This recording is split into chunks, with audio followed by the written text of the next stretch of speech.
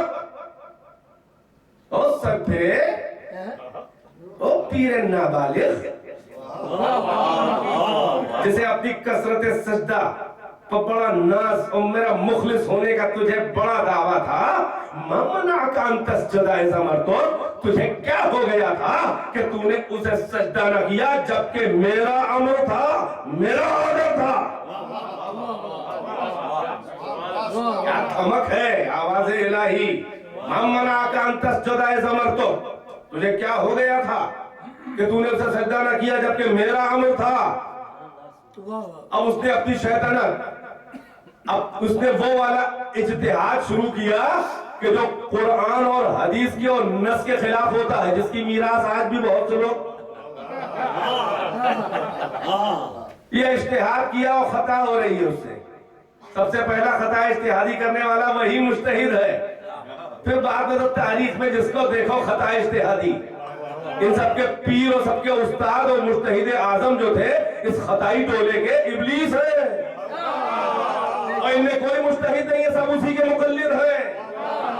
نص کے حکم خدا کے خلاف اجتہاد و تحقیق و اپینین دینا یہ کار ابلیس ہے. توجہ ہے کہ نہیں ہے؟ مَن مَنَعَكَ أَن تَسْجُدَ إِذْ أَمَرْتُكَ. تجھے کیا ہو گیا تھا, تو نے اسے سجدہ نہ کیا جبکہ میرا امر تھا. کہنے لگا انا خیر من. دیکھیں اجتہاد شروع, اللہ کو حکم کے خلاف اجتہاد شروع. انا خیر من, میں اس سے بہتر ہوں. کس سے کہہ رہا ہے؟ خالق سے کہہ رہا ہے. اللہ رسول کو پڑھانے والا شیطانی تو ہوتا ہے. انا خیر من, میں اس سے بہتر ہوں. خلقتنی من نار وخلقتہ من طین. مجھے تو نے آگ سے پیدا کیا, اسے مٹی سے پیدا کیا. بس ظاہر ہے کہ وہ اپنی اجتہاد میں خطا فرما رہا تھا. بس اب اللہ نے جب سن لیا تب اسے سزا دی. میں توجہ کا طالب ہوں. فخرج منہا انک رجیم وان علیک لعنتی الی یوم الدین. نکل جا, تو راندہ بارگاہ ہے اور صبح قیامت تک تجھ پر میری لعنت ہے. میں توجہ ہے کہ نہیں ہے؟ اس کا مطلب یہ ہے کہ جو خلیفۃ اللہ کا باغی ہو ملعون ہوتا ہے اللہ کی زبان میں, قرآن میں. ادھر ادھر کی باتیں کرتے ہیں لوگ, برا مانتے ہیں. آپ کو چاہیے قرآن پڑھیے, کوئی برا مانے تو وہ خود کافر ہے جو قرآن کو برا مانے. قرآن نے معیار بتا دیا ہے کہ دشمنان خدا اور رسول اور دشمنان خلیفۃ اللہ ملعون ہوتے ہیں, قرآن بتا رہا ہے. توجہ ہے کہ نہیں ہے؟ بس عزیز و بیان کو سمیٹا, مگر جو نقطے کی بات ہے اس پر آپ کی توجہ مرکوز کرانا چاہ رہا تھا کہ ابلیس نے جو جواب دیا, خداوند عالم نے جو اس سے شکوہ کیا, وہ سنے کیا ہے. یہ شکوہ اللہ نے نہیں کیا کہ تو نے سجدہ کیوں نہ کیا. اسے سجدوں کی کمی نہیں ہے. جب تک کہ کوئی ریزننگ نہ ہو, قانون بنانے جا رہا ہے, سجدے کا شکوہ نہیں ہے. آخری جملہ دیکھیں, مَن مَنَعَكَ أَن تَسْجُدَ إِذْ أَمَرْتُكَ. تو نے سجدہ کیوں نہ کیا, شکوہ کہے گا جبکہ میرا حکم تھا, میرا امر تھا. یہ جو دیکھا کہاں جھکایا, یہ جو نہیں دیکھا کس نے جھکایا. توجہ ہے کہ نہیں ہے؟ اگر مجھ پر اعتبار و بھروسہ تھا, اگر مجھے اپنا بہت سمجھتا تھا اور عادل, اگر میرا مخلص تھا, اگر میرا سجدہ کر رہا تھا. میں نے عرض کیا شروع میں کہ کتنے ہیں جو اللہ کا سجدہ کرتے ہیں, مگر کم ایسے ہیں جو اللہ کا سجدہ اللہ کے لیے کریں. میں اب تک تو میرا سجدہ کر رہا تھا مگر میرے لیے نہیں کر رہا تھا, اپنی کوشش سے کر رہا تھا, اپنی ہوا و ہوس میں کر رہا تھا, اپنی مستقبل سازی میں کر رہا تھا, سجدوں کو کیش کرانے کے لیے کر رہا تھا. میرا سجدہ اگر میرے لیے کرتا ہوتا تو یہ آخری سجدہ بھی تو کرتا, اور یہ نہ دیکھتا کہ کہاں جھکایا, یہ